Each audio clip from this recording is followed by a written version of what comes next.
Brad, malaki contribution mo today, big 3-pointers para makalayo kayo sa San Miguel ng fourth quarter. Ano yung... Let's talk about your performance tonight. Ano lang, stay ready lang naman kami laging second group.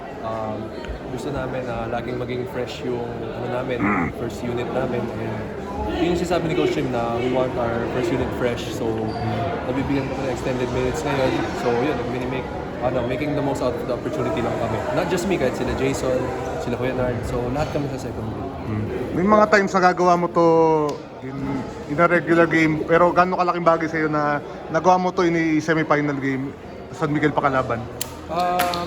Siyempre may konting confidence, nakakabigay ng confidence, but at the same time, one game lang naman, race to 4 games. So, we're move on na kami, and we're preparing for the next game on Wednesday.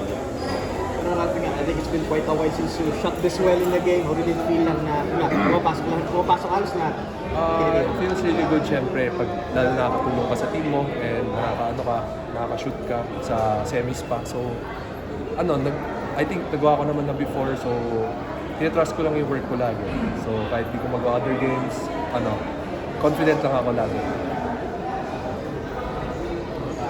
Brad, thank you. Thank you. Good game.